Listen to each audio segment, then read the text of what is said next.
Bienvenidos a la comunidad Kol Shaddai. ¿Cómo están ustedes? Espero que muy bien. Vamos a abrir las escrituras en esta noche, dando inicio al estudio sistemático del libro de Habacuc. Así que vamos a estar compartiendo con todos ustedes estas próximas semanas el estudio sistemático desde el hebreo de este libro profético.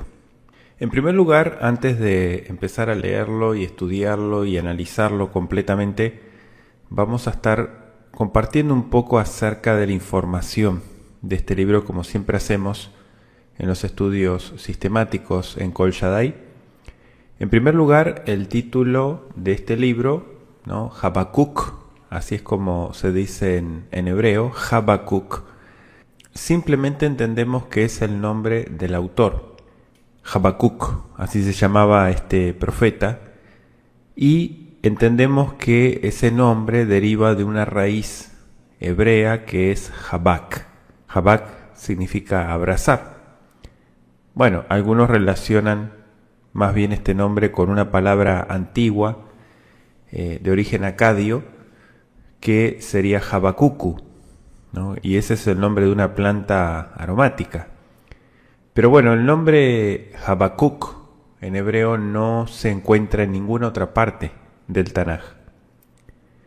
No se sabe nada acerca de Habacuc, de lo que se registra en su libro. O sea, no se sabe si, como en el caso de Amós, Habacuc fue llamado por el Eterno de alguna otra ocupación, o sea, que se dedicaba a otra actividad, o si fue especialmente preparado, como bien sabemos, en la escuela de los profetas, ¿no?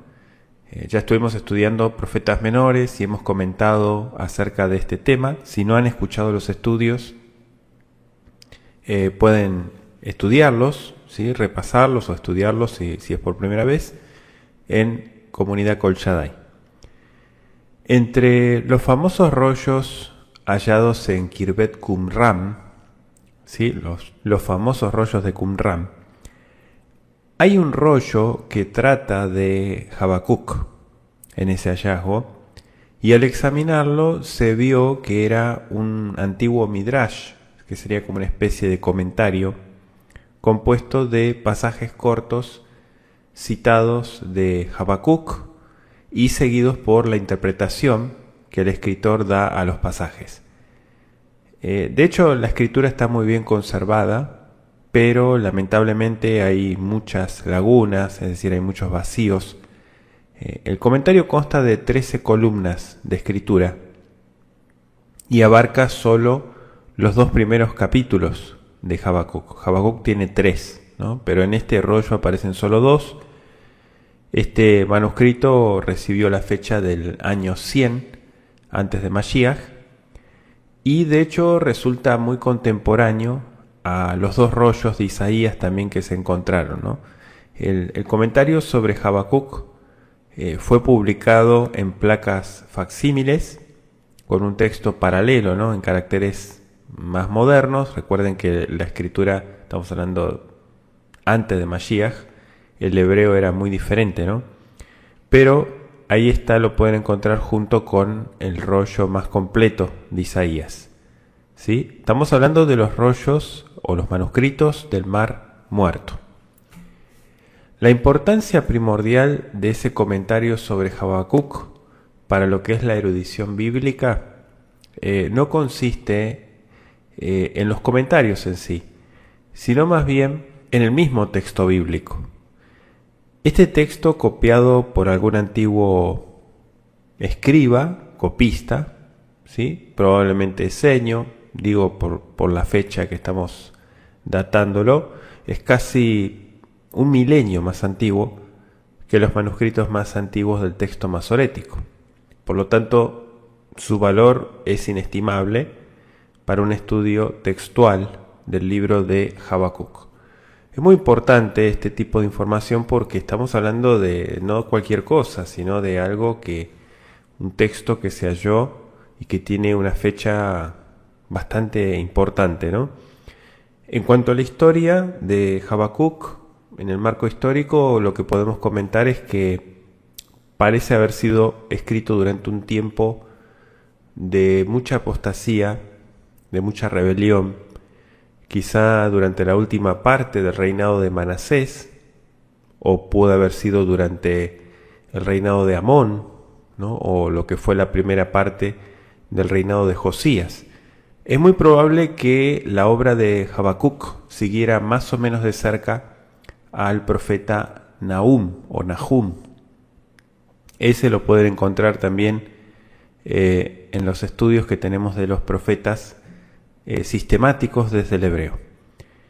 Claro, esta opinión tiene a su favor el lugar en que está colocado el libro tanto en el canon hebreo como en el canon griego. En términos generales, los males que Habacuc atribuye a su pueblo y de los cuales se queja también corresponden con este periodo. Por lo general, si tuviéramos que fecharlo, estamos hablando del 630 antes de Mashiach, y esta es la fecha que se le ha asignado a su profecía. El profeta conocía muy bien la crisis de Babilonia, ¿sí?, que pronto habría de provocar a su pueblo, ¿no?, por causa de sus pecados. Una crisis que finalmente resultaría en la cautividad de Judá. Estamos hablando 630 antes de Mashiach. De hecho, Habacuc amonestó anticipadamente a la nación en cuanto a esta crisis y también predijo el castigo divino sobre la Babilonia idólatra, ¿no?, el enemigo de Elohim y de su pueblo. ¿Cuál es el tema que trata este libro? Aunque estamos hablando de pocos capítulos, vamos a estar analizándolo uno por uno, pero aunque Habacuc lamenta los pecados de Judá y sabe que su pueblo merece el castigo, en realidad está preocupado por el resultado de las aflicciones de su pueblo.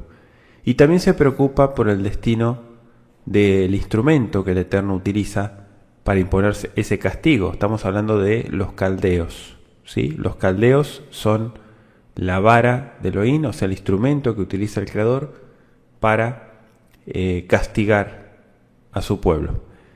Y claro, estos caldeos que parecen ser bendecidos, ¿no?, con una prosperidad siempre creciente, sabemos que el Eterno responde a las cordiales preguntas de su siervo Habacuc y muestra que el castigo de los hebreos es para su bien final, mientras que la prosperidad material, vamos a decir, de los impíos, en este caso representados por Babilonia, se desvanecerá como resultado del castigo divino. Este libro llega a su apogeo en la tefilá, en la famosa oración que encontramos en el capítulo 3, por medio de una descripción gráfica de la suerte de los impíos y el galardón triunfante de los justos. En este contraste que encontramos en Habacuc, el Eterno tiene el propósito de revelar al profeta cómo ese creciente orgullo de los caldeos, y también el de todos los impíos, conduce a la muerte, ¿sí?, mientras que conduce a la vida la sumisión de los justos ante el Creador por medio de la fe. Y en este énfasis sobre la santidad y la fe, Habacuc Anabí, el profeta Habacuc, se une a Isaías como un profeta que anuncia.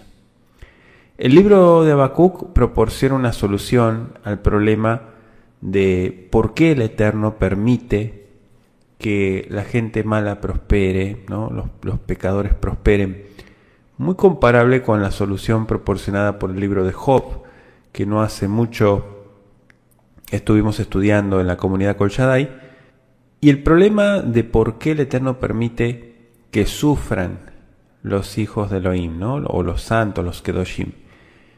Habacuc amaba sinceramente al Creador y con ansia anhelaba el triunfo de la justicia, pero lo que no podía entender, ¿por qué el Eterno, aparentemente, permitía que continuaran desenfrenados e impunes la apostasía, el crimen, ¿no?, de Judá? Entonces el Eterno le informa que tiene un plan para refrenar y para castigar a Judá por esta mala conducta, y que para eso va a utilizar a los caldeos como su instrumento. Toda esta explicación presenta otro problema en la mente del profeta, ¿no?, de Habacuc, porque ¿cómo puede el Eterno usar a una nación más impía que Judá para castigar a Judá? O sea, ¿cómo se puede conciliar un plan con la justicia divina? Bueno, temerariamente y sin embargo con toda sinceridad e inocencia, Habacuc demanda una respuesta de parte del Creador en el capítulo 2, y pasando por alto temporalmente la temeridad de esa pregunta de Habacuc, el Eterno le asegura al profeta que en cuanto a la certidumbre de su propósito respecto a Judá, y luego le muestra, ¿no?, su propia necesidad de humildad y de fe. El Eterno procede a enumerar los pecados de Babilonia, conoce muy bien la traición y la maldad de Babilonia, y le asegura a Habacuc que él, o sea Elohim, aún rige los asuntos de la tierra. Por eso todas las personas, incluso Habacuc, harían muy bien en callarse delante de él. Es decir, no poner en duda la sabiduría de los caminos del Altísimo. Entonces, dándose cuenta de que se había extralimitado, atreviéndose a desafiar la sabiduría, la voluntad del Creador, Habacuc se arrepiente humildemente. Sin embargo, al mismo tiempo, su celosa preocupación por Judá, como el instrumento escogido del plan divino en la tierra, lo induce a rogar que la justicia divina sea de alguna manera liviana, ¿no? O sea, que tenga misericordia y siga esa plegaria una revelación de la gloria y del poder divino que presenta el Eterno trabajando, ¿no?, para la salvación de sus hijos fieles y obedientes, y obviamente para la derrota de sus enemigos. Y termina el libro con una afirmación de confianza de Habacuc en la sabiduría y el éxito final, o la tzlajá, del plan divino. Muy interesante estos 3 capítulos que vamos a estar estudiando en la comunidad Kol Shaddai. Vamos a leer primeramente el capítulo 1. Acompáñenme por favor. Habacuc, capítulo 1. Dice así: carga que tuvo en visión el profeta Habacuc. ¿Hasta cuándo, oh Yahweh, clamaré por auxilio? Pero no, tú no oirás. Gritaré ante ti violencia, pero no, tú no salvarás. ¿Por qué me haces ver la iniquidad y me constriñes a mirar la opresión? La violencia y la destrucción me confrontan, surgen contiendas y se levantan pleitos. Por eso la Torá ha perdido su poder y el derecho no sale vencedor, porque los impíos han cercado al justo y la justicia resulta pervertida. Mirad a las naciones, contemplad y asombraos, porque yo haré una obra en vuestros días que aun cuando se os cuente, no la creeríais. He aquí levanto a los caldeos, pueblo cruel e impetuoso, que marcha por la anchura de la tierra conquistando poblaciones ajenas. Terribles y temibles, de ellos mismos procede su juicio y majestad. Sus caballos son más veloces que leopardos y más feroces que lobos nocturnos. Su caballería se despliega y sus jinetes vienen de lejos, vuelan como el águila cuando se precipita sobre la presa. Todos ellos vienen en son de violencia. Sus rostros están fijos hacia el viento del oriente y recogen cautivos como arena. Se burlan de los reyes y los príncipes son motivo de su mofa. Se ríen de todas las plazas fuertes, pues levantan terraplenes y las conquistan. Pero luego mudará su espíritu y se enfurecerá y pecará por cuanto ha hecho de su poder su Dios. Oh Yahweh, Elohim mío y Santo mío, ¿acaso no eres tú desde el principio? Oh Yahweh, tú no mueres. Tú has señalado este castigo para juicio, y tú, oh roca, los has establecido como reprensión. Muy limpio eres de ojos para ver el mal, y no puedes contemplar impasible el agravio.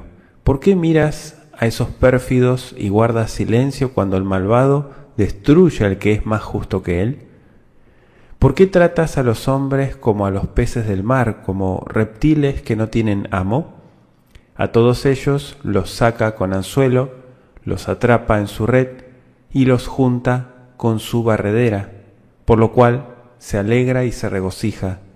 Por eso sacrifican a su red y ofrendan a su barredera, porque por ellas su porción es abundante y suculenta, su comida. ¿Seguirá vaciando sin cesar su red? ¿Seguirá aniquilando sin piedad a las naciones?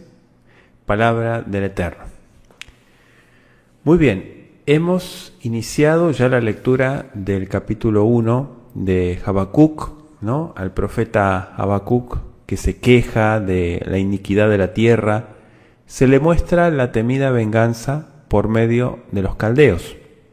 Y él protesta de que la venganza se lleve a cabo por medio de los más crueles, como diciendo, ¿no había un pueblo un poquito menos salvaje, menos cruel que los caldeos? Porque bien lo dice el texto, eran fieros, terribles. Entonces inicia el primer versículo, Amasá asher hazá Habacuc Naví.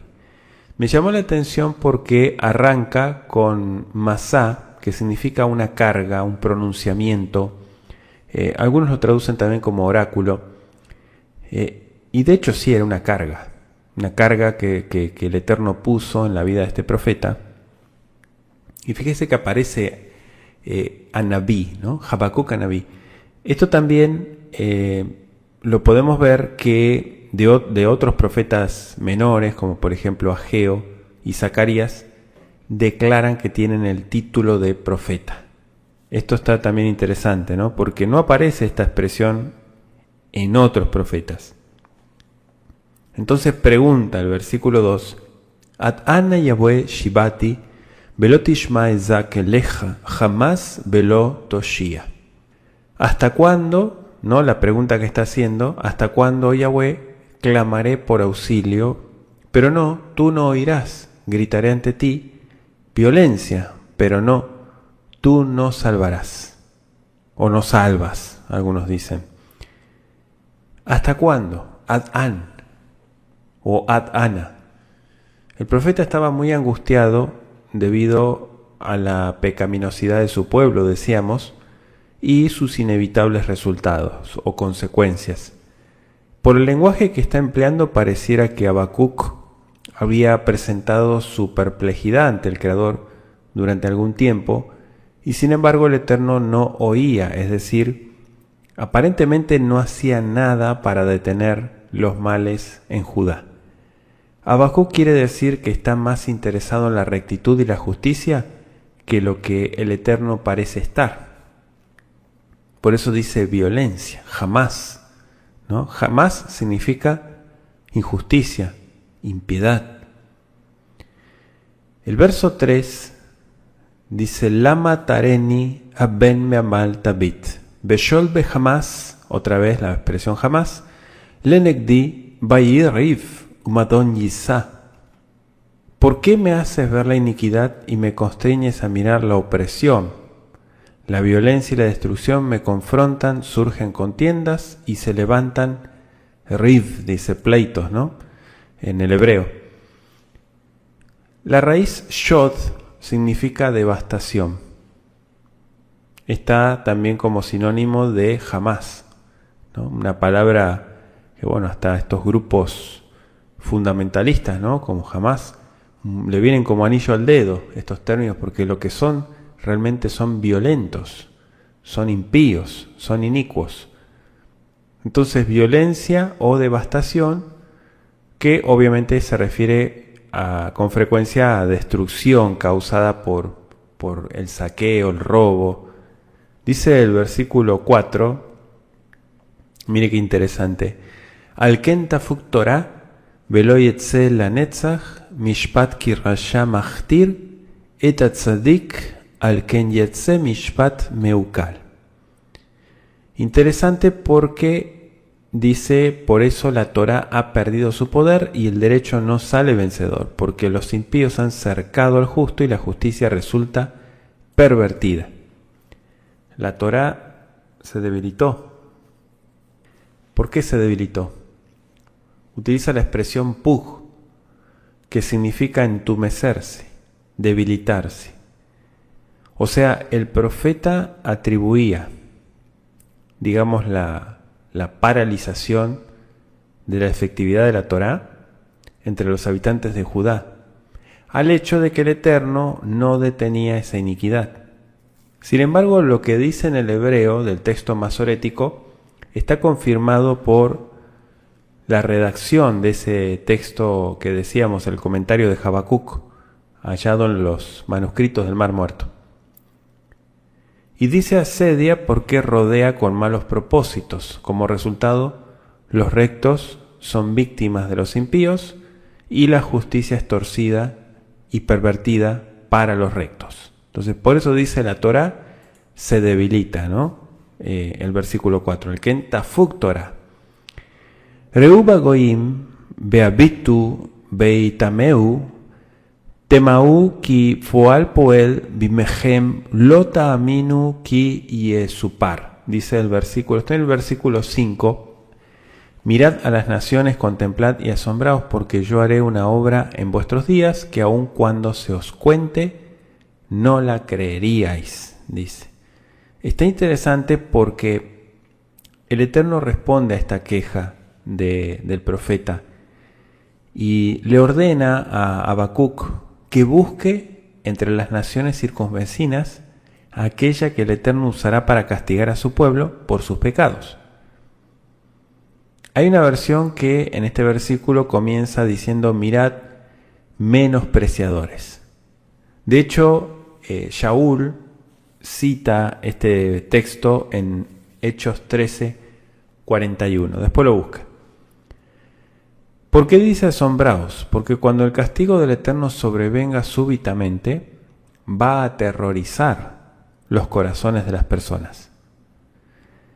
Dice en vuestros días porque, obviamente, puesto que Habacuc había preguntado hasta cuándo, en el verso 2, o atán, se permitiría que continuara esa iniquidad, ¿no? Entonces el Eterno le asegura que la ira divina vendría en el tiempo de los que entonces vivían. No está hablando de otras generaciones futuras. Y finalmente dice, no la creerías porque es una indicación de la severidad del castigo venidero. O sea, no lo podrías creer lo que va a suceder. Pasamos al versículo 6. Dice, Ki ineni mekim et akasdim, o kashdim, agoy amar beanimhar, aolech le merja beretz, la reshet mishkanot lolo.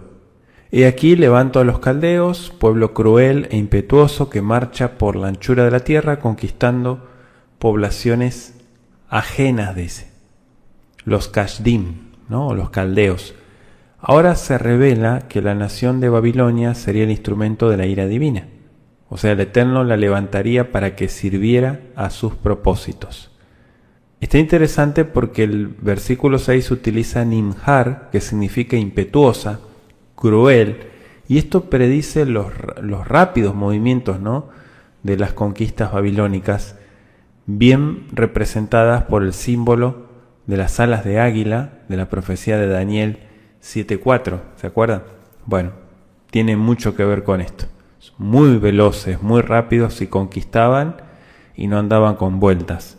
El versículo 7 y 8, leo dos versos, dice, Ayom benogá u mimenu mishpatou setoyetse, bekalu mi nemerim susaf bejadu, mize be eref ufashu, parashaf ufarashaf, merahok yabou, yaufu kenesher hash lehol. Terribles y temibles, de ellos mismos procede su juicio y majestad. Sus caballos son más veloces que leopardos y más feroces que lobos nocturnos. Su caballería se despliega y sus jinetes vienen de lejos, vuelan como el águila cuando se precipita sobre la presa, dice. Tan poderosos eran los caldeos y tan seguros de sí mismos que no reconocían a otro poder sino el propio. O sea, se atribuían a sí mismos sus grandes proezas. Le dejo de tarea Daniel 4, 28 y 30. ¿Por qué dice leopardos? Bueno, anótelo que esto es proverbial, ¿no? O sea, es proverbial la rapidez con que el leopardo captura su presa. Los lobos nocturnos, en otras versiones le pusieron chacales nocturnos. Estos animales son sumamente feroces en la noche cuando merodean en procura de alimento. Y dice se multiplicarán porque acá el contexto favorece la traducción galopan, ¿no? que concuerda con muchas versiones, es decir, avanzan para vencer. El Nesher, pues ya sabemos que es el águila, algunos lo traducen como el buitre. Moisés de hecho había profetizado que si Israel se apartaba del Eterno, el pueblo sería castigado por sus pecados, escúchelo muy bien, mediante una nación cuyos caballos serían tan rápidos que adecuadamente se los compara con águilas. ¿Dónde está eso? Después lo busca, eso está en Deuteronomio 28, versículos 47 al 50. O sea, esto se anunció, no es que no lo sabían, sorpresa, no. El pueblo sabía muy bien, la Torá fue dada, ¿sí? Se les anunció, y bueno, las consecuencias. Recuerden que la palabra fue entregada, entonces las bendiciones y las maldiciones están. El verso 9 dice, Kulole Hamas Yabo Megamat Penem Kadima Vayesof Kahol Shebi.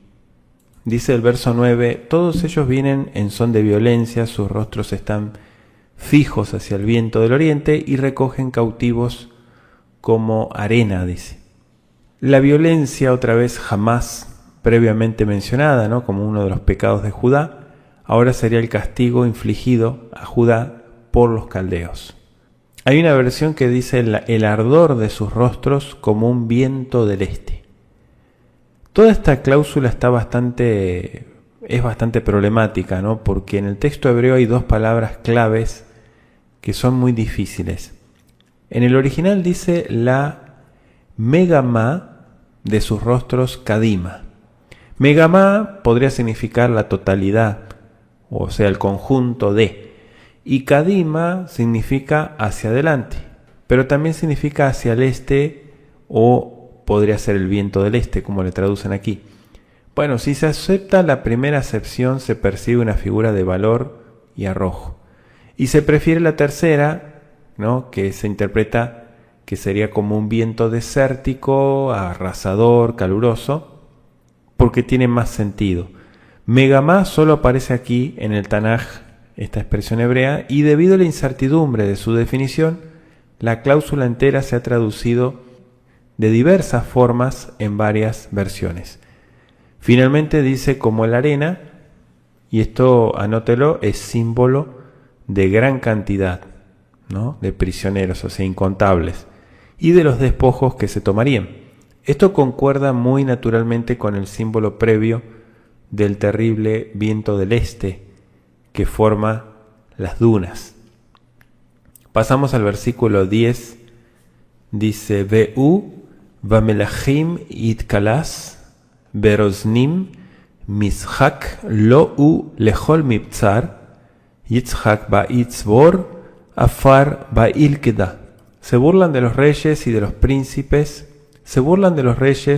y los príncipes son motivo de su mofa, se ríen de todas las plazas fuertes, pues levantan terraplenes y las conquistan, dice el texto. Desde la altura de su suficiencia propia, entre comillas, los babilonios menospreciarían a los reyes y príncipes extranjeros y se reirían de ellos. Es lo que está diciendo el texto. La referencia a los terraplenes de la tierra preparados para atacar una ciudad, le dejo 2 de Samuel 20, 15, De hecho hay versiones que dice echa un montículo. Sí, armaban terraplenes y conquistaban, ¿no? Dice el versículo 11. Az halaf ruach vayabor beashem zu jojo le lo. Pero luego mudará su espíritu y se enfurecerá y pecará por cuanto ha hecho de su poder su Dios, o sea, su ídolo. Pasará puede significar seguir de largo pasando por el país o pasar todos los límites orgullosamente. Sobrepasar los límites. Yo creo que va más por ese lado. No pasar y irse para otro lado, sino pasarse de la raya, como dicen. Ofenderá. O sea, el Eterno está ofendido porque los babilonios atribuyen su éxito a su propia fuerza y habilidad, convirtiendo a su poder en su Dios. Y el profeta quiere decir que la nación que es usada para castigar a Judá será castigada por sus propios pecados, ¿sí? Su propia medicina. Dice el verso 12, Alo atami kedem Yahweh Elohai kedoshi, lo namud Yahweh, le mishpat samto betzur, leojiach yesato. La pregunta que hace Habacuc es, oh Yahweh, Elohim mío y santo mío, ¿acaso no eres tú desde el principio?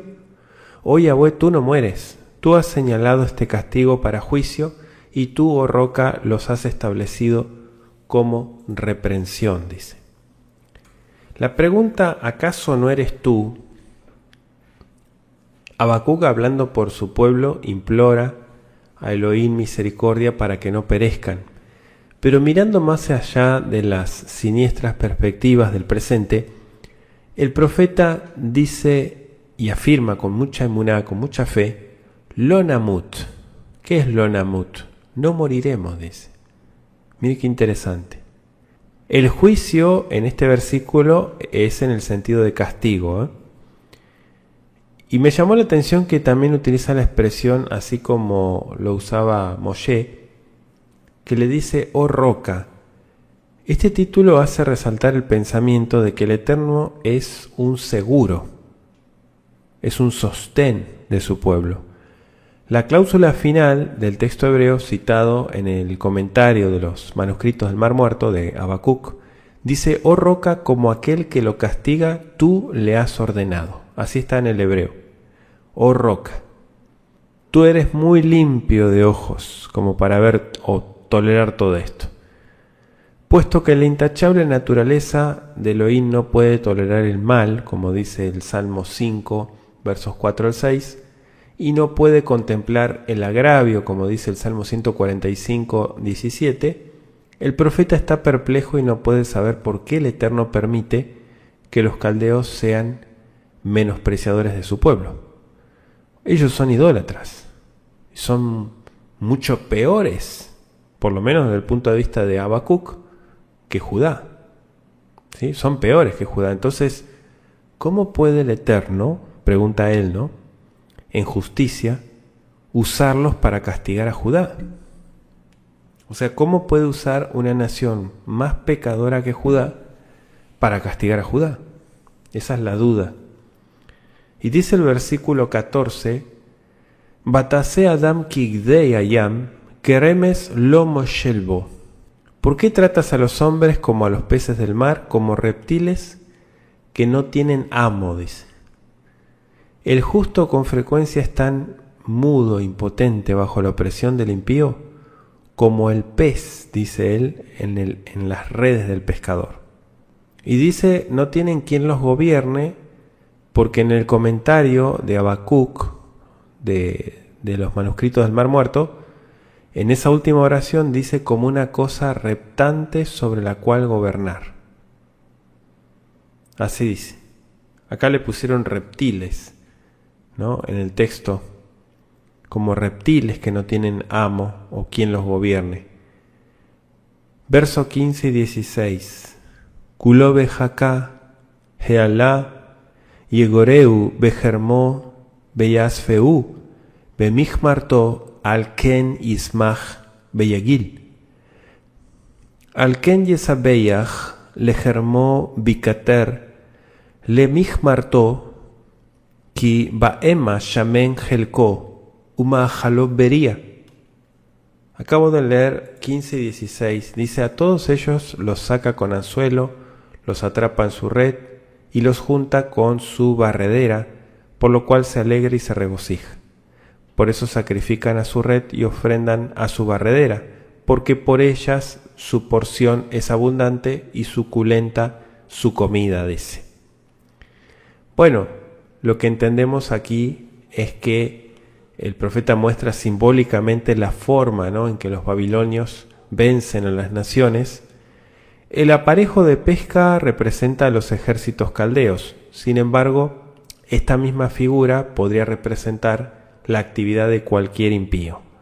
El verso 16 dice: hará sacrificios, porque esto está hablando en lenguaje figurado, hacemos la aclaración, para indicar que los caldeos no reconocían al Elohim verdadero, sino que atribuían su éxito, decíamos, a su propia habilidad.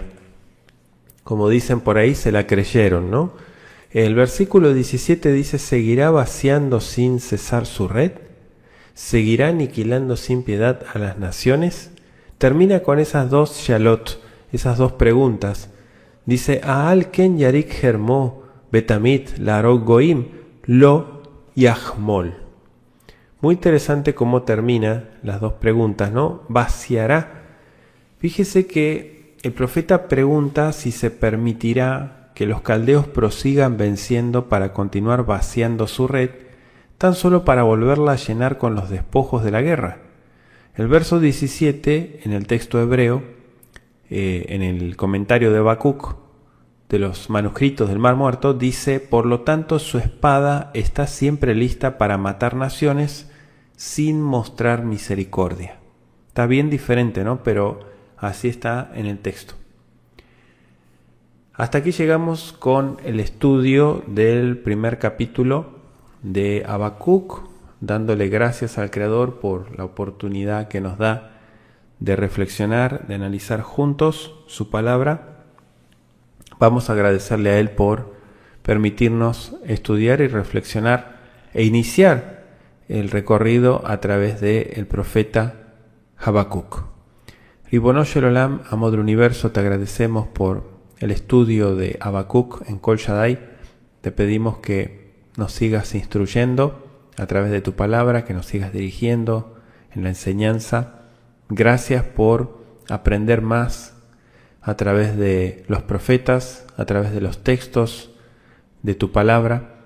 Te pedimos que nos sigas dirigiendo a toda verdad, a toda enseñanza, a toda luz, claridad, entendimiento. Dirígenos, Padre Todopoderoso. Gracias por esta oportunidad que nos das de poder analizar y entender más tu voluntad. En el nombre de Yeshua el Mesías, amén y amén. Que así sea. Si este material ha sido de bendición para sus vidas, les extendemos la invitación, como siempre, para apoyar la comunidad Kol Shaddai, para que usted también se integre y sea parte de esta propuesta de estudio para las naciones, para todas las almas que deseen estudiar y aprender más y compartir, recibir estudios semanales. Desde ya les agradecemos a todos los que se unen para apoyar esta obra y que el Eterno les bendiga grandemente. Cuídense mucho, entonces nos reencontramos en nuestro próximo estudio. Recuerden que vamos a estar recorriendo estos 3 capítulos del libro de Habacuc. Nos reencontramos entonces en nuestro próximo estudio y gracias por acompañarnos.